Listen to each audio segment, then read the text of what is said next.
Bonjour à tous, bienvenue à cette conférence de presse. Donc, le déroulement est assez simple. On va débuter par les allocutions des ministres et du premier ministre et poursuivre avec la période de questions réservée aux médias. Alors, sans plus tarder, je laisse la parole au premier ministre du Québec, M. François Legault. Oui. Est-ce que ça fonctionne? Est-ce que ça fonctionne? Oui. Donc, bonjour tout le monde. Je suis accompagné de la ministre de l'Économie, Christine Fréchette, et de la présidente du Conseil du Trésor, Sonia Lebel. Donald Trump a mis ses menaces à exécution.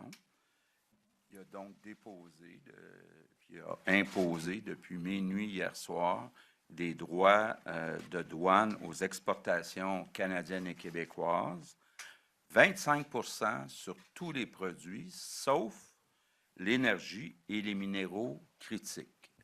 Et il semble que l'aluminium est inclus dans les minéraux critiques, donc serait à 10 Évidemment, tout de suite, on voit que contrairement à ce que dit Donald Trump, il ne peut pas se passer de certains produits. L'énergie, les minéraux critiques, incluant l'aluminium, il ne peut pas s'en passer. Donc, évidemment, il vient nous frapper seulement de 10 bien seulement, c'est beaucoup, mais de 10 et non de 25 Ces tarifs, c'est clair, vont faire mal aux Québécois, mal aux Canadiens, mais aussi mal aux Américains. C'est important que tout le monde comprenne qu'on s'embarque dans quelque chose qui est gros. Parlons d'abord du Québec. On estime que sur 6 mois, si ces tarifs-là restent en place, on pourrait perdre jusqu'à 100 000 emplois au Québec. Et si les tarifs restent sur 12 mois, on pourrait perdre 160 000 emplois au total. Donc, évidemment, c'est un coup qui est dur. Et devant cette attaque injustifiée, il faut garder la tête froide. Mais je veux passer un message clair aux Québécois. On ne va pas se laisser faire, on ne va pas se laisser intimider et c'est le temps de se retrousser les manches ensemble, tous les Québécois, pour passer au travers. Ça va être une période qui est dure, mais je suis convaincu qu'on est capable de passer au travers, même en sortir plus fort. Au gouvernement, depuis des mois, Christine et moi, on rencontre des entreprises, des travailleurs, pour voir comment on peut aider à protéger les travailleurs, protéger le plus possible les entreprises. Ce matin, on a eu un conseil des ministres spécial. On a adopté un programme qui va s'appeler Frontières, un nouveau programme, puis je vais laisser tantôt Christine Fréchette vous l'expliquer. Mais essentiellement, c'est pour aider les entreprises à avoir des liquidités pour passer au travers à court terme. Je veux aussi en profiter aujourd'hui pour lancer un appel à toutes les entreprises, à tous les entrepreneurs au Québec. Si vous avez des projets de développement, des projets de diversification, c'est le temps ou jamais de venir voir Investissement Québec. Vous savez, depuis 6 ans, on a beaucoup utilisé Investissement Québec. On a augmenté les interventions annuelles chez Investissement Québec de 81 mais notre objectif, c'est d'aller encore plus loin. On a besoin de diversifier notre économie, d'être moins dépendant des États-Unis.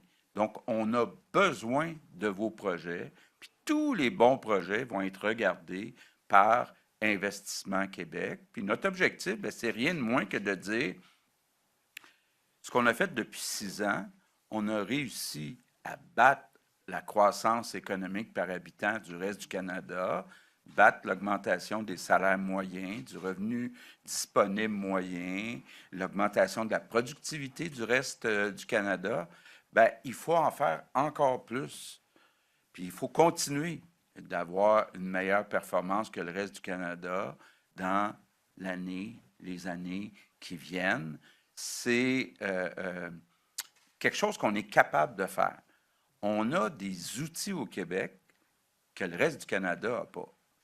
Puis, ben, je vous parle d'abord d'Investissement Québec. Beaucoup de gens dans le reste du Canada, dans les autres provinces, rêveraient d'avoir un outil comme Investissement Québec qui est dédié juste aux projets dans la province, dans l'État du Québec. Et on a aussi un autre outil qui fait beaucoup de jaloux, qui est extraordinaire, qui s'appelle la Caisse de dépôt et placement du Québec, qui a plus de 400 milliards d'actifs, qui a une double mission, rappelez-vous, Jean Lesage à l'époque, mission de rendement pour les fonds de pension, mais aussi mission d'aider au développement économique du Québec. Cette deuxième mission va être plus importante que jamais. Déjà depuis 6 ans, on a augmenté de 47 les actifs de la Caisse de dépôt au Québec. Et là, dans les prochains mois, dans les prochaines années, j'ai déjà demandé au président de la Caisse de dépôt d'en faire encore plus. On est vraiment à un tournant. L'économie du Québec ne sera pas la même dans les prochaines années que ce qu'on a connu dans les dernières années. On est chanceux d'avoir et Investissement Québec et la Caisse de dépôt pour être capable de passer au travers. Il y a un autre avantage qu'on a au Québec, c'est le patronat puis les syndicats, on est tissé très serré. Bon, ben d'abord, il y a les fonds des travailleurs, FTQ puis CSN. Puis on a aussi 2 grandes institutions financières qui sont très présentes dans les régions du Québec. Je parle de Desjardins puis de la Banque nationale. Donc, moi, je suis optimiste qu'on va passer mieux au travers que le reste du Canada avec cette crise, cette tempête qu'on a devant nous autres. L'autre outil qu'on a au Québec, c'est Hydro-Québec. Bon, vous le savez, nous, on croit toujours à l'importance d'augmenter le volume d'énergie renouvelable pour le long terme. Hydro-Québec a des projets de plus de 150 milliards pour doubler sa capacité. Ça va être le plus grand chantier de l'histoire du Québec. Évidemment, si on perd 100 ou 160 000 emplois dans le secteur privé, ça va être une bonne chose d'avoir Hydro-Québec. Bon, on va déposer bientôt aussi le budget 2025-2026 et j'ai demandé au ministre des Finances d'accélérer la réalisation d'infrastructures. Je parle autant en éducation, les écoles, en santé, les hôpitaux, qu'en transport, donc les routes ou le transport collectif. Je pense que c'est le temps d'investir dans nos infrastructures pour être capable de passer au travers la période qui risque d'être difficile. L'autre chose aussi, puis ça, très important, puis j'ai déjà commencé à en parler, entre autres avec Doug Ford, il faut concrètement augmenter les échanges avec le reste du Canada. Il faut faire tomber les barrières interprovinciales. Déjà, je mentionne quand même que depuis 6 ans, on a augmenté de 34 nos exportations dans le reste du Canada, ce qui est à peu près la même croissance que nos exportations aux États-Unis. Mais là, il faut en faire encore plus, dans les deux sens. Et puis, Doug Ford et moi, on s'est bien promis d'y travailler concrètement, industrie par industrie, secteur par secteur. L'autre chose qui est importante de faire, c'est de répliquer à Donald Trump. C'est pas vrai qu'il va s'en sortir puis qu'on va se croiser les bras. Donc, vous avez vu tantôt le premier ministre du Canada qui est venu confirmer ce qui a été convenu par toutes les provinces et territoires, c'est-à-dire qu'il y aura des contre-tarifs pour une liste de biens importés des États-Unis au Canada. Donc, une première liste de 30 milliards, puis une deuxième liste qui va s'ajouter dans 3 semaines de 125 milliards.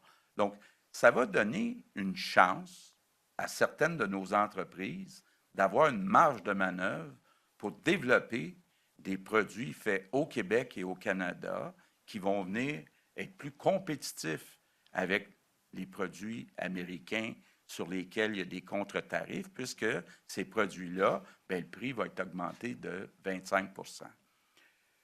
Je veux aussi dire aux entreprises québécoises qu'on vous a bien entendu sur certains entrants. Ça veut dire quoi? Ça veut dire qu'il y a parfois des entreprises qui ont des produits où dans la fabrication de ce produit-là, il y a une partie qui vient des États-Unis. Bon. Donc, ce qu'on essaie de faire, c'est un vrai travail de moine, là, mais c'est de dire, s'il y a des, on dit-tu intrants ou entrants? Intrants. Input en anglais, intrants. Il faut être capable de dire, si ces intrants-là existent quelque part au Canada, ben on devrait les prendre au Canada. Si ces intrants-là n'existent pas au Canada, il faut, à un moment donné, se poser la question si on met effectivement un contre-tarif sur les produits importés des États-Unis.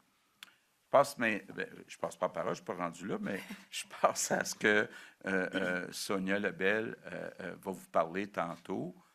J'ai demandé à Sonia Lebel, dans nos approvisionnements et nos appels d'offres, de pénaliser, je dis ça entre guillemets, les entreprises américaines. Donc, elle va vous expliquer comment on va le faire, mais évidemment, on veut donner le moins de contrats d'approvisionnement, où on veut les laisser gagner le moins d'appels d'offres possible dans l'avenir avec ce qu'on voit aujourd'hui. J'ai aussi demandé à la Société des alcools d'arrêter de vendre tous les produits américains. Ils ont déjà commencé ce matin à retirer les bouteilles. Maintenant, j'invite aussi tous les Québécois, toutes les entreprises, toutes les municipalités, toutes les organisations, dans la mesure du possible, d'acheter des produits québécois. C'est la meilleure façon qu'on peut sauver un certain nombre d'emplois des Québécois. Finalement, je termine en vous disant qu'à plus long terme, on souhaite toujours, idéalement, avoir une entente avec Donald Trump, être capable de recommencer à avoir accès à cet énorme marché de 335 millions. Là, il faut bien se comprendre, au Québec, on est 9 millions. Au Canada, on est 41 millions, mais aux États-Unis, il y a 335 millions de personnes. Donc, c'est assez facile à comprendre, là, sans avoir fait un grand cours d'économie, que c'est plus facile pour une entreprise d'amortir ses frais fixes, sa recherche, son développement sur un plus grand nombre de consommateurs. Donc, notre objectif, ça reste toujours d'essayer de conclure une entente qui est bonne pour les deux, qui est bonne pour les Québécois canadiens, puis bonne pour les Américains. Évidemment, on va voir ce qui se passe au cours des prochains jours, des prochaines semaines. J'ai eu la chance, puis plusieurs de notre gouvernement ont eu la chance de parler avec des élus américains, démocrates ou républicains, avec des grandes entreprises américaines. Puis il y a beaucoup d'inquiétudes du côté américain. D'abord, beaucoup d'inquiétudes que le 25 de tarifs viennent repartir l'inflation puis les taux d'intérêt aux États-Unis. Puis deuxièmement, que des entreprises américaines soient pénalisées parce que les intrants qu'ils recevaient du Canada vont maintenant coûter 25 plus cher. Donc, il y aura un impact. On risque de le voir même sur le marché boursier. On risque de le voir dans les pertes d'emplois aux États-Unis. On comprend là, que M. Trump, à long terme, espère peut-être remplacer des emplois, mais on ne peut pas ouvrir des usines du jour au lendemain aux États-Unis. Le meilleur exemple, c'est l'aluminium. Je m'excuse de revenir avec cet exemple-là, mais les États-Unis produisent seulement 14 de leur aluminium. Le Québec leur en fournit 60 de leurs besoins. Ça prend 4-5 ans bâtir une aluminerie, puis ça prend de l'énergie qu'ils n'ont pas. Donc, c'est pour ça que je ne suis pas surpris de voir que M. Trump semble avoir reculé pour mettre des tarifs à 10 sur l'aluminium, parce qu'il ne peut pas se passer de notre aluminium. Puis en plus, bien, il y a une partie de cet aluminium-là qui est bien destiné pour certains produits, comme le F-150 chez Ford. Ils ne peuvent pas du jour au lendemain prendre de l'aluminium ailleurs. Donc, moi, je garde espoir que Donald Trump va revenir à la réalité. va se rendre compte que sa stratégie est mauvaise pour les Américains, et bien, on espère qu'il va venir éventuellement s'asseoir à la table pour conclure une entente gagnant-gagnant. Mais pour l'instant, je vais être très clair, là, on va utiliser tous les leviers disponibles pour passer au travers, pour aussi envoyer un message clair à Donald Trump. Je suis convaincu qu'en bout de ligne, peu importe ce que fera M. Trump dans les 4 prochaines années, je suis convaincu que le Québec va sortir de tout ça plus fort, avec une nouvelle économie qui est plus diversifiée, qui est plus résistante. Et donc, je reste optimiste, même si je veux quand même dire aux Québécois que les prochains mois, si les tarifs restent en place, ça risque d'être des mois qui sont difficiles. Je passe maintenant la parole à la ministre de l'Économie, Christine Fréchette. Merci. Merci beaucoup, Monsieur le Premier ministre. D'une part, je voudrais rappeler que depuis ma nomination en septembre dernier comme ministre de l'Économie, de l'Innovation et de l'Énergie, j'ai pu me plonger à fond dans les dossiers de nature économique, bien sûr. Puis je pense que c'est important de se le rappeler dans ce contexte-ci bien particulier et souligner que notre performance économique au Québec depuis 2018, elle est très bonne. Si on se compare en fait au reste du Canada, on fait beaucoup mieux sur l'ensemble des indicateurs de performance. On a un taux de chômage, d'une part, qui est très bas, puis à l'inverse, on a un taux d'emploi qui est élevé, puis on a une économie qui est très diversifiée puis très dynamique. C'est certain qu'on a des défis notamment en termes de productivité. On n'est pas en tête de peloton au sein du Canada quand il s'agit de productivité.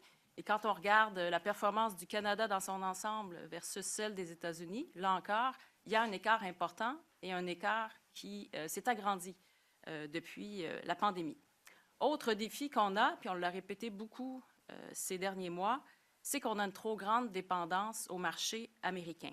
C'est sûr que c'est un marché qui est juste à côté, qui est considérable, qui a été en croissance économique de manière très significative au cours des dernières années. Alors, ça a permis à nos entreprises de se développer. Mais il y a une trop grande dépendance au marché américain qui en résulte. Alors, il faut profiter de la situation qu'on connaît pour faire en sorte de renverser la donne.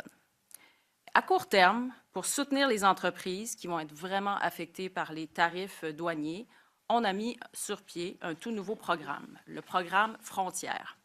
Avec un soutien pouvant aller jusqu'à 50 millions de dollars, le programme Frontières vise en fait à offrir une aide financière rapide aux entreprises, aux prises avec des besoins en liquidité. Il va permettre de soutenir temporairement, et quand je dis temporairement, je réfère à une période de 12 mois. Donc, ce programme va aider les besoins de liquidité des entreprises pour qu'elles soient en mesure de s'ajuster, d'ajuster leur modèle d'affaires ou encore d'ajuster leur chaîne d'approvisionnement. Donc, c'est un programme, en fait, qui s'adresse aux entreprises québécoises du secteur manufacturier ou d'un secteur primaire. Il faut par ailleurs que le chiffre d'affaires soit affecté significativement par l'assujettissement de leurs exportations aux tarifs douaniers américains. Les aides financières qui seront consenties vont prendre la forme de prêts ayant un terme maximal de 7 ans, avec un moratoire sur le remboursement pouvant aller jusqu'à 2 ans. Donc, c'est quand même généreux comme proposition, comme caractéristique. Il y a une deuxième mesure qu'on met en place et qui s'intitule en fait le chantier productivité, pour référer au grand défi qui est le nôtre et dont on me parlait déjà quand j'étais aux études, c'est dire. Alors, le gouvernement donc va bonifier ces aides financières sous forme de prêts à des taux avantageux et pourra accorder également, mais de manière exceptionnelle, des contributions non remboursables aux entreprises présentant des projets majeurs qui se démarquent sur le plan de la productivité. Alors, le chantier productivité vise l'amélioration, bien sûr, de la productivité des entreprises, mais en offrant des aides financières flexibles et avantageuses qui vont être en soutien de leurs projets d'investissement. En fait, en réduisant leur coût de production, les entreprises vont pouvoir, de ce fait, se positionner de manière avantageuse auprès des grands donneurs d'ordre et elles vont pouvoir également diversifier leur marché, puis donc avoir une plus grande croissance. Tout ça va se faire en étroite collaboration avec Investissement Québec Et j'invite les entreprises à consulter le site Internet pour connaître l'ensemble des détails des différents programmes que l'on annonce aujourd'hui. Donc, à l'adresse québec.ca/tarif au pluriel, trait d'union douanier au pluriel.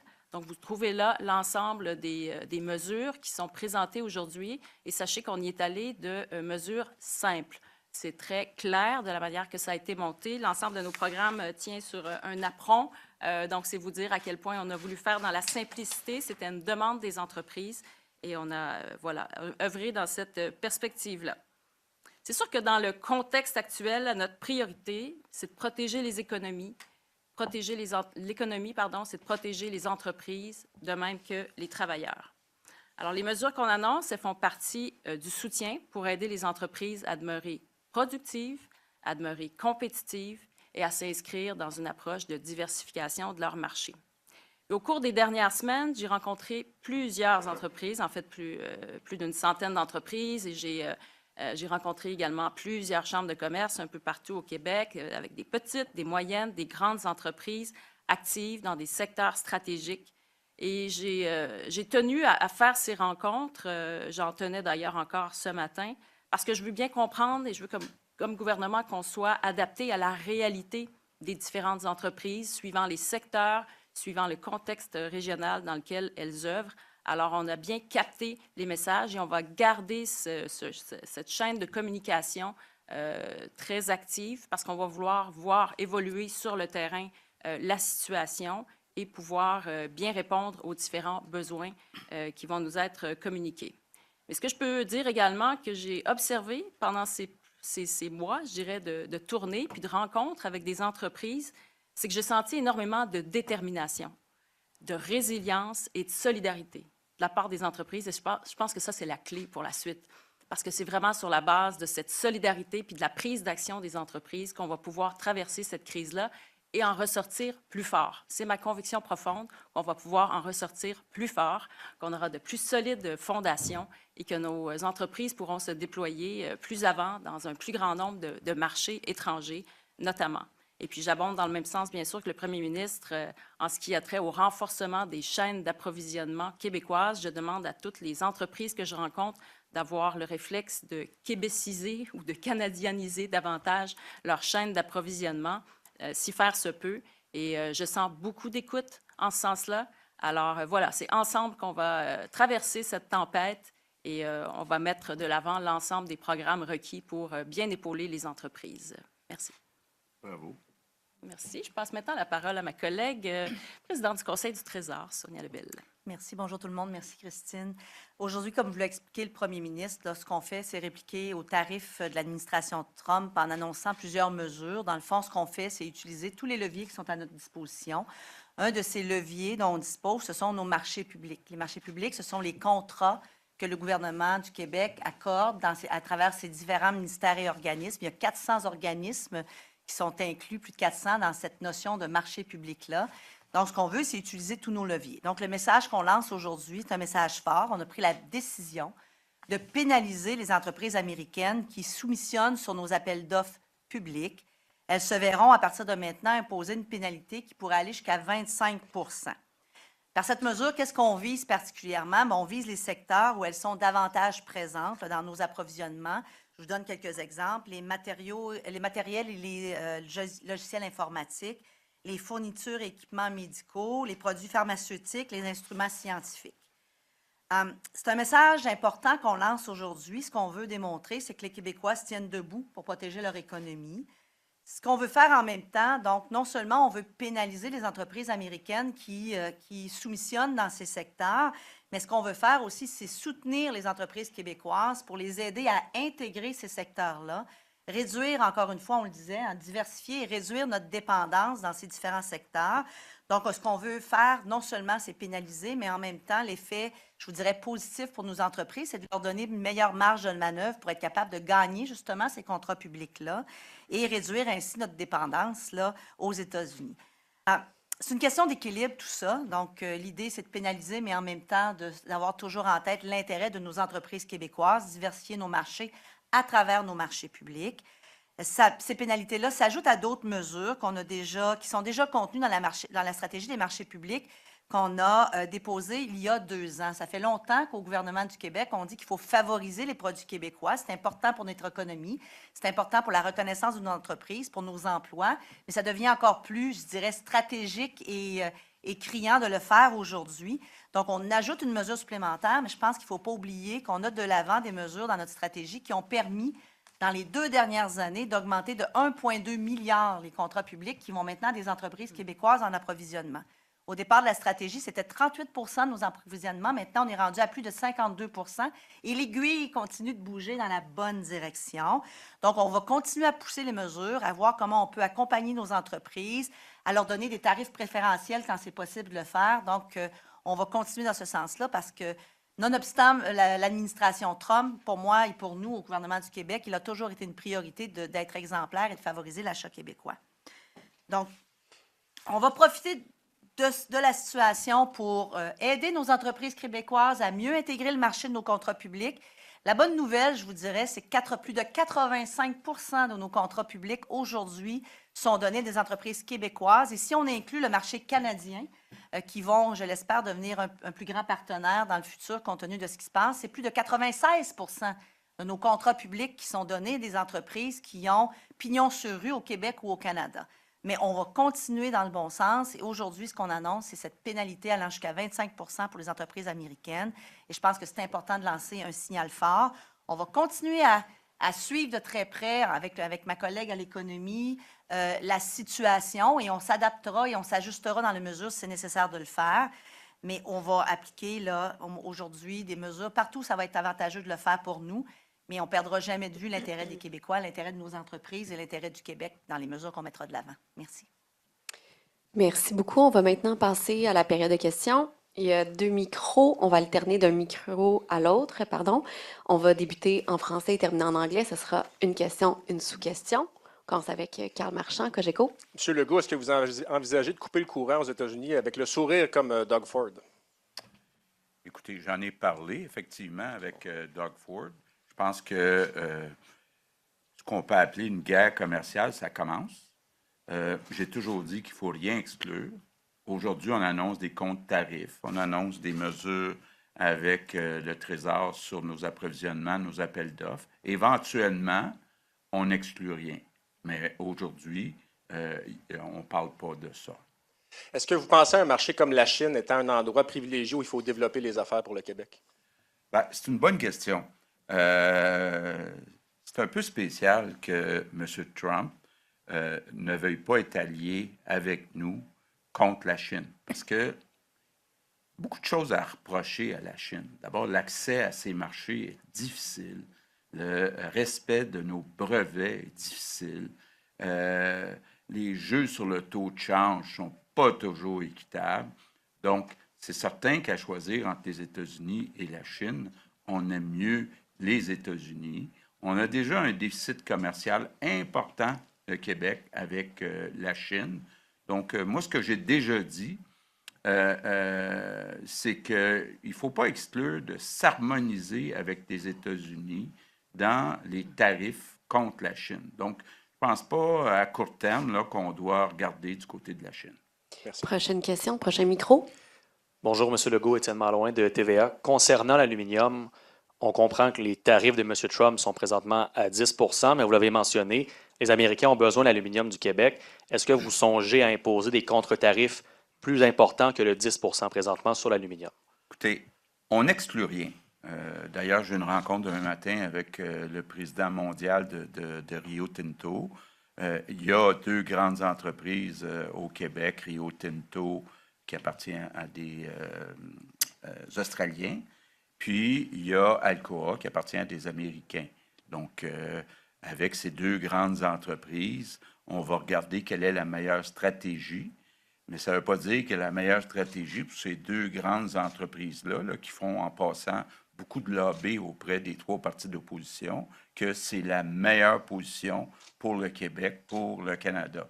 Par contre, ce que j'ai dit à Justin Trudeau, il n'est pas question de mettre des tarifs à l'exportation sans l'accord du Québec pour des entreprises qui sont au Québec. Donc, on va continuer. On n'exclut pas ça, mais ce n'est pas d'un plan à court terme. Et qu'est-ce que vous répondez aux entreprises qui, en raison de ces tarifs, songent soit à réduire de façon considérable leur production ou même à relocaliser leurs activités aux États-Unis? Bien, je serais surpris qu'ils réduisent leur production. On sait qu'au niveau mondial, quand on regarde le marché est en équilibre. Ça veut dire que la capacité de production est égale aux besoins mondiaux. Donc, comme ça est arrivé en 2017, il n'y a pas beaucoup d'inquiétude à y avoir sur le fait qu'on va pouvoir écouler cet aluminium. Évidemment, je me mets à la place des multinationales comme Rio Tinto et Alcoa. J'aimerais mieux que le marché américain reste ouvert. Comme ça, je peux mettre en compétition l'Asie, l'Europe avec les États-Unis. Je peux comprendre ça.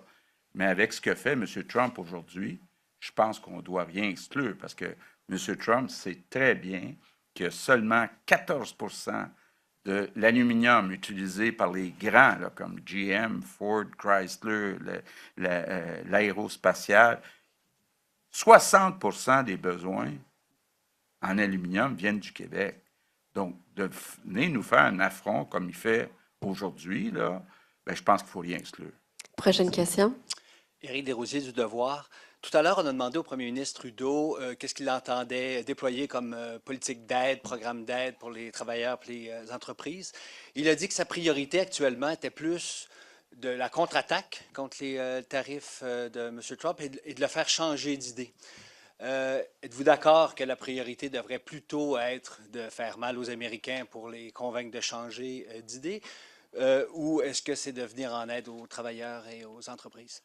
Bien, j'ai une rencontre de prévu avec M. Trudeau à 2 heures, si tout va bien. Puis, un des sujets qui va être encore à mon ordre du jour, c'est l'aide aux travailleurs et aux entreprises. Et je pense entre autres aux travailleurs. L'assurance-emploi, ça relève du gouvernement fédéral. J'ai déjà demandé au gouvernement fédéral d'assouplir les règles à cause de ce qui s'en vient. Mais moi, je m'attends à de l'aide du fédéral, autant pour les travailleurs que pour les entreprises. Veux-tu ajouter quelque chose? Non, c'est beau. Madame Lebel, vous parlez d'une pénalité de 25 dans les appels d'offres contre les compagnies américaines. Comment ça fonctionne? Ça veut dire que quand ils font une soumission, vous ajoutez 25 à leur prix? Oui.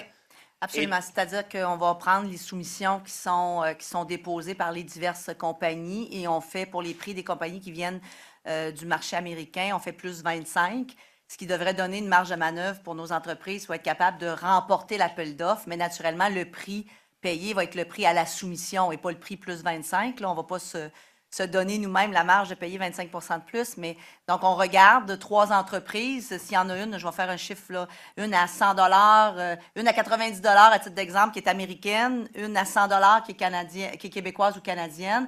Bien, celle américaine va tomber autour de 125, 122 Donc, c'est celle à 100 qui va le rapporter, là, donc, remporter qui est l'entreprise québécoise. Donc, c'est comme un peu, c'est le contraire, mais la même logique que de donner des tarifs préférentiels là, quand on à des entreprises pour les avantager. On va leur donner un tarif de pénalité pour les désavantager, mais le prix, naturellement, qui sera le prix payé sera le prix à la soumission et non pas le prix plus 25. Là. Prochaine question, s'il vous plaît. Bonjour, M. Papillon de Radio-Canada. M. Legault, on ignore pendant combien de temps ces tarifs-là seront maintenus. Les mesures annoncées aujourd'hui sont viables pendant combien de temps, selon vous? Je pense que ce que disait Christine, c'est que les mesures frontières, du programme frontière, vont être là pour 1 an. Mais évidemment, il va y avoir beaucoup de cas par cas, puis on va suivre ça de semaine en semaine, à savoir qu'est-ce qui se passe. On souhaite que ça soit là le moins longtemps possible. Je disais tantôt un ordre de grandeur, si c'est là pour 6 mois, on peut penser perdre 100 000 emplois au Québec. Si c'est là pour 12 mois, on peut penser perdre 160 000 emplois au Québec. Donc, évidemment, il faut suivre ça de proche, puis on va ajuster au fur et à mesure nos programmes. Puis bon, vous savez, il y a un budget qui s'en vient probablement à la fin du mois de mars. Bien, il y aura des sommes additionnelles qui vont être prévues, mais là, on va suivre le dossier de près pour voir à quelle vitesse nos entreprises arrivent à se diversifier, à être capables d'arriver avec des nouveaux projets. Donc, on va suivre tout ça, là. Il y a, veut pas, beaucoup d'incertitudes dans ce qui s'en vient. Est-ce que des mesures ciblées pour aider les agriculteurs sont prévues? Shelley? Oui, ben en fait, pour ce qui est du programme frontière, ben en fait, ce n'est pas des mesures destinées au secteur agricole, mais le secteur agricole pourra se qualifier s'il respecte les différents critères là, énoncés par le programme frontière et le chantier productivité. En termes de durée, le programme frontière, c'est 12 mois et le programme chantier productivité est sur 2 ans, tandis que le programme sur la diversification des marchés, lui, d'une durée de 3 ans. Merci. Prochaine question. Julien McEvoy du Journal de Montréal.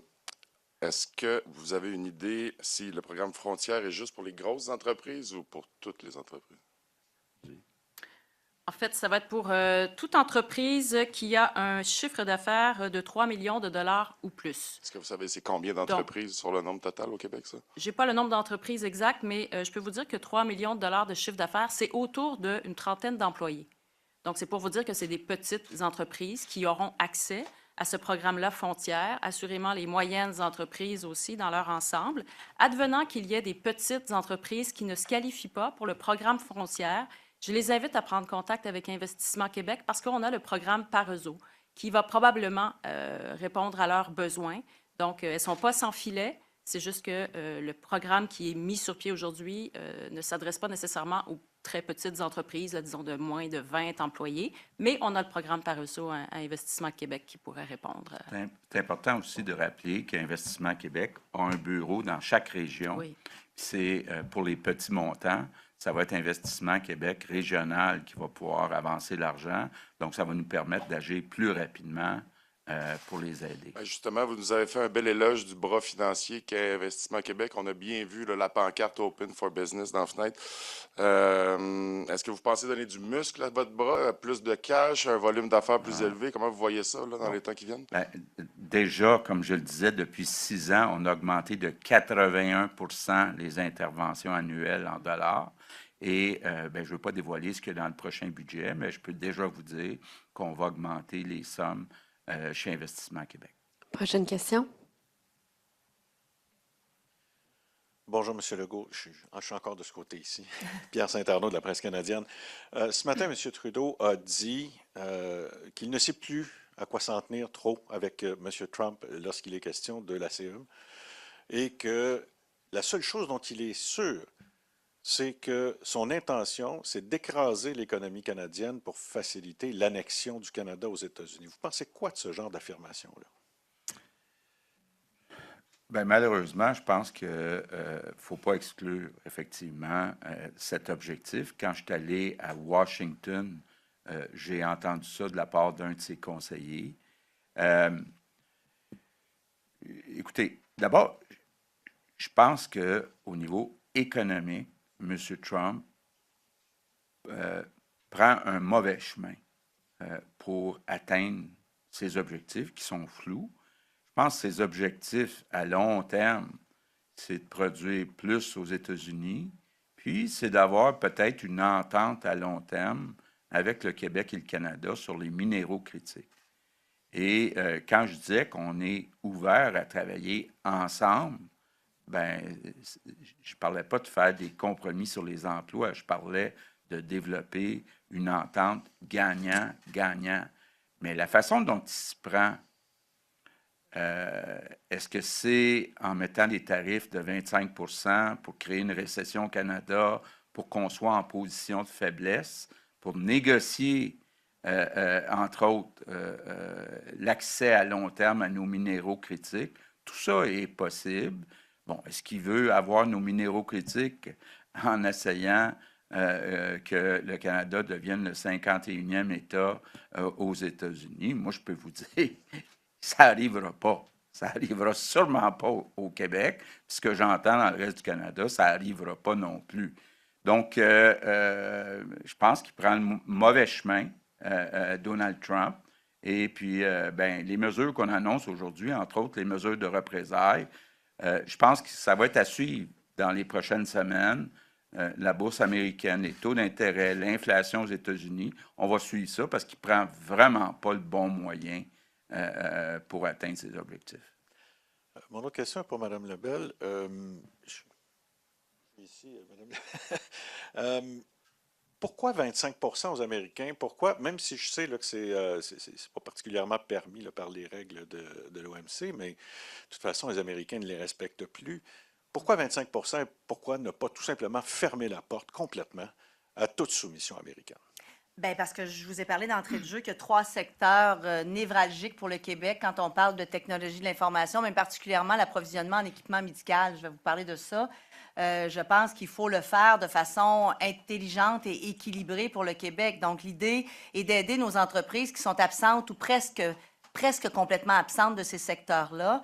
Donc, il faut toujours regarder la disponibilité du produit aussi en matière d'approvisionnement dans des secteurs qui sont importants. Donc, l'idée, c'est de favoriser l'accès de nos entreprises qui, présentement, ne sont pas concurrentielles dans ces domaines-là. Donc, en donnant un tarif de 25 dans certains secteurs, on va rendre nos entreprises beaucoup plus concurrentielles. Elles vont pouvoir accéder au marché, ce qui va les aider à développer le marché. Et ça va aussi peut-être inciter, parce qu'il y a d'autres mesures d'accompagnement, des gens avec le ministère de l'Économie dans chacune des régions qui vont aider les entreprises à se développer dans des secteurs où elles ne sont pas présentes pour l'instant. Et ça va leur donner un avantage concurrentiel pour être capable d'accéder à ce secteur-là. Mais fermer la porte demain matin dans ces secteurs, je pense qu'il faut le comprendre. On ne peut pas le faire, et là, c'est les Québécois qu'on va pénaliser. Donc, ce qu'on doit faire ici, comme gouvernement responsable, c'est répliquer, lancer un message fort, mais jamais perdre en tête que ce sont les Québécois notre priorité. Ce sont 3 secteurs que je vous ai nommés tantôt. Je peux même les répéter si vous voulez, là. Technologie de l'information, le matériel logiciel informatique, on le sait, fourniture et équipements médicaux, on en a besoin, et produits pharmaceutiques et instruments scientifiques qui sont souvent dans le domaine médical. Donc, on lance un message fort. Comme je vous le disais d'entrée de jeu, ça va rééquilibrer le marché pour certaines de nos entreprises, leur permettre d'avoir accès et nous donner aussi le temps de développer pour ces entreprises-là ces marchés et se libérer tranquillement du marché américain. Mais si on ferme la porte demain matin, ce sont les Québécois qui vont être pénalisés. Prochaine question, maintenant en anglais, si je ne me trompe pas. Bonjour, Monsieur Legault. Mathieu Dion de Bloomberg News. Quebec's electricity is a big symbol, and you know it in the U.S. Quebec is known for its electricity. What is preventing you today to say, hey, let's cut the power to the U.S. on the spot market? Okay. On the spot market, sorry. First, Mathieu, maybe before I answer your question, I would like to say a few words in English if you go ahead. don't disagree. So, the Trump administration has carried out its threats by imposing tariffs on Canadian and Quebec export. This is an unjustified attack that will hurt our economy, but it will also hurt Americans. We need to keep a cool head, but we also want to be very clear, we're not going to let ourselves be intimidated by Donald Trump. It's time to roll up our sleeves. We've been preparing to protect Quebecers for several months. To help businesses that will be affected by the American attack, we have a new program called Frontières that will allow us to help companies with liquidity problems. I also want to call on all businesses with investment projects, whether they are for diversification or for development, to come and see us at Investissement Québec. We need to reshape Quebec's economy. We will also respond to the attack by Trump administration. First, on the Canadian side, the federal government is imposing counter tariff on imports of American products, and we must not rule out anything for the future. And on the Quebec side, I've asked the President of Treasury Board to implement measures to penalize American companies that do business with the Quebec government. And I've also asked Société des Alcools to stop selling American products. And I encourage Quebecers, businesses and all institutions as much as possible to buy Quebec products. So to answer, Matthew, your direct question about electricity, when I say we must not rule out anything for the future, it includes what we can do or would do with electricity. It's not something we look short term. We already announced today important counter tariffs and some important measures, but we don't have to exclude anything. I had the chance to discuss this possibility with Doug Ford, and we'll continue discussing and looking at all kinds of scenarios, but it's the start of the commercial war. And when you're looking into electricity, are you considering scrapping the contracts with Boston and New York, or you're only talking about what we're sending on the spot market in the U.S.? Okay, at this point, we're still looking legally at the feasibility, and I cannot answer that today, but we don't exclude anything. All right, thanks. Prochaine question. Matt Gilmore, CTV. I just want to ask you, we spoke with the head of the Aluminum Producers Association this morning, and he said basically that what he wants to see from the government is to hit the Americans as hard as possible, align with Europe, and just cut them off. Is that something that you're considering in this moment as well? So I guess you spoke with Jean Simard? Yeah. And what did he suggest then? He's saying Canada should align with Europe and inflict as much pain as possible with counter tariffs. Production in the U.S. equates to only one smelter in Sept-Îles. So basically, hit them where it hurts, where they don't have the goods. Okay. I haven't talked to him since a couple of days. I'm meeting tomorrow morning with Rio Tinto CEO, so we'll discuss with them. If it's true, I'm happy about hearing that. And then I wanted to ask you about, we've already received, one announcement that a company has already closed, decided that it's not able to compete or be competitive anymore. What's your message to business owners who are right now, today, on the edge and are thinking, why prolong this? I'm just going to cut it off now. Is there support for them? But there's a lot of uncertainty about the duration of those tariffs. So if they are there for 2 weeks, it's different than if they're there for 2 years. Of course, like I said, there's a real risk of seeing a job lose. But we need to help them, but no way that you can replace a market of 335 million people tomorrow by the rest of Canada market or European market or other markets. So, of course, it will hurt us short term. We'll do everything we can to give liquidity to companies that expect to be able to go through. But it'll be a tough period, depending on the duration of tariffs. Prochaine question. Phil? Over here. Yeah. Good day. Good day. We're hearing a lot of, excuse my voice, we're hearing a lot about that the effects of the tariffs on companies will be felt maybe a little bit further down the line, but the almost immediate effects are going to be for consumers at the grocery store. Fruits and vegetables and prices will go up very, very quickly with these tariffs. Are you considering any measures for individuals, for citizens, $200 checks, or are you thinking anything along those lines, Premier? Okay, first we had long discussion about this list of $30 billion, and we've tried to choose products where there are alternatives in Canada. In the second list of 125 billion, there'll be a consultation over 3 weeks. So give the chance to everybody to tell us if we cannot replace some products. But I think, yes, it may have some negative impacts on consumers, but we have no choice but to react to what was done by Donald Trump last night.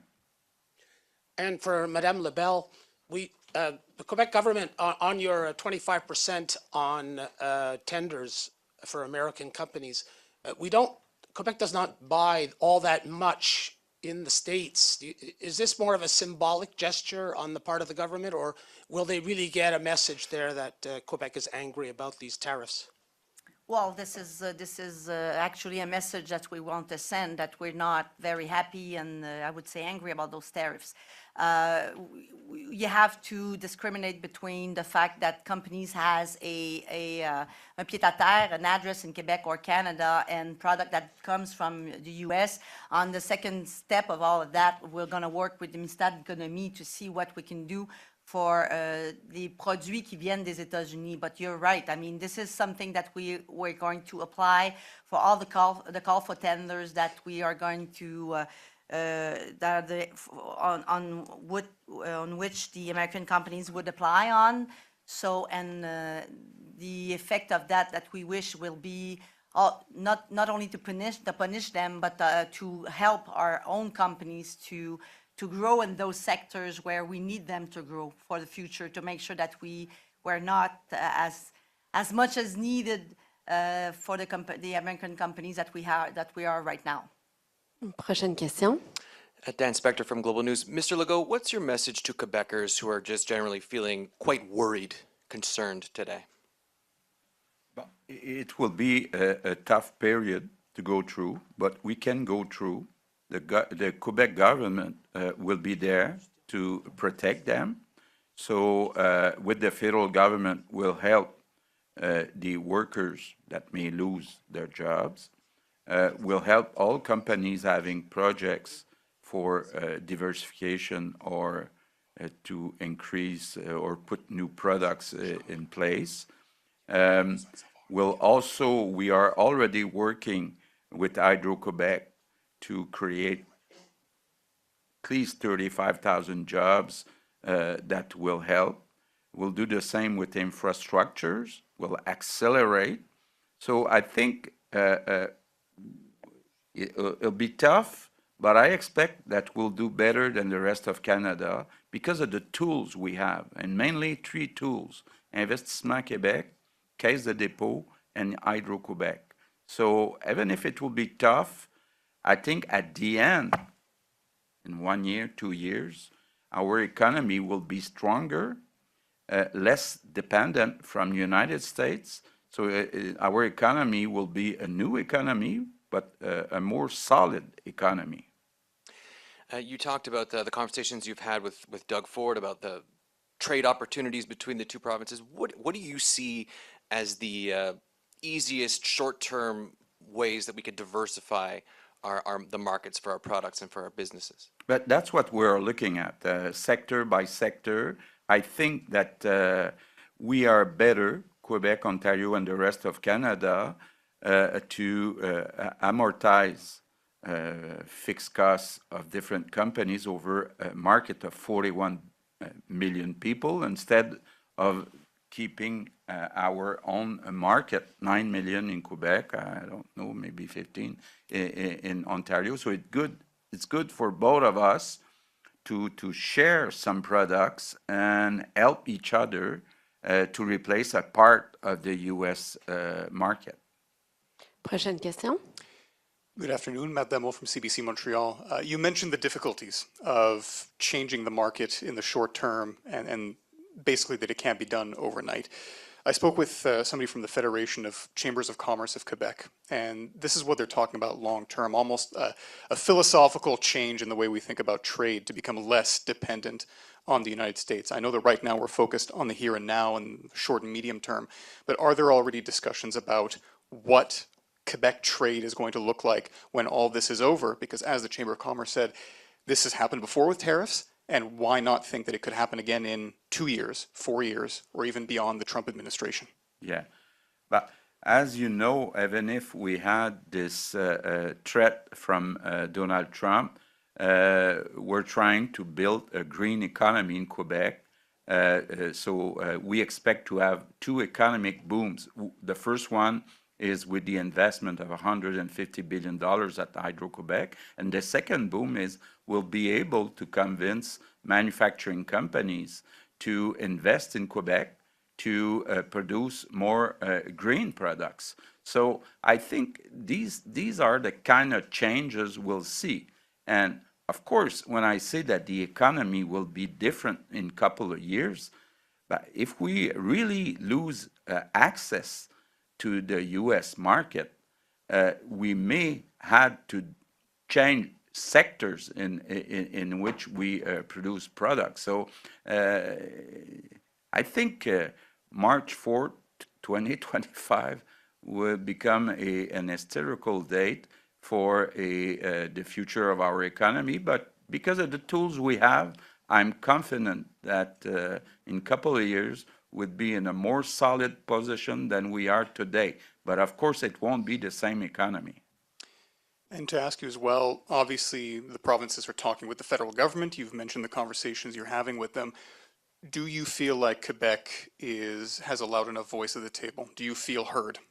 Yeah. Yeah, and well, when you look at the Canadian economy, Alberta is really oil and gas. Ontario is a lot the car business in Windsor. In Quebec, well, we have some critical minerals. We have a lot of critical minerals. We have Hydro-Quebec. We're strong in the aerospace business. We have wood also. And honestly, you cannot grow trees overnight. So one day you'll have to see that it's an advantage to buy the wood the lumber coming from Quebec. So I think we have great advantages, and I prefer to be in Quebec's position than in any other provinces in Canada. Dernière question en anglais. Maura Forrest, Canadian Press. Earlier today, the Prime Minister suggested that Trump is trying to destroy Canada's economy to make it easier to annex the country. Do you agree with him? What do you think is Trump's agenda here? I think nobody knows exactly what's in the head of Donald Trump. But the more I read, the more I listen, I think there's a book of Robert Lighthizer that everybody should read. It's called, I think, There's No Free Trade or something like that. And he explains that he would like to see more manufacturing jobs in the United States. But you cannot do that overnight. That's the first point. The second point, when I look at what's happening in Ukraine, of course, critical minerals like lithium, like graphite, like rare earth, they'll be key in the future of worldwide economy. So we have the chance to have all these minerals, and I think Mr. Trump would like to get them with a dream that doesn't make sense in having Canada as the 51st state, United States. Doesn't make sense. It won't happen. So yes, we're open for discussion, but it looks like he's not open. So I hope markets and people of the business community in the United States will explain him that he's not going the right way in the next weeks and months. And last month, the Trump administration announced global 25% tariffs on steel and aluminum to come into effect later this month. Yeah. You're saying on aluminum 10% today. What assurances do you have that that's going to remain the case, or could those tariffs rise? With Trump, we have no assurance. But again, how can you think about putting more than 10% on aluminum when you produce only 14% of your needs? And it's a key industry for the car business. And Quebec, we supply 60% of U.S. needs in aluminum. So I don't see how you can do that on March the 12th, but the guy is so imprevisible. Unpredictable. We never know. We never know with him what will happen. So we'll watch that. Merci beaucoup. C'est ce qui met fin à cette conférence de presse. Merci à tout le tous. monde. Merci. Je suis juste correct. Oui, c'est parfait. Moins une minute.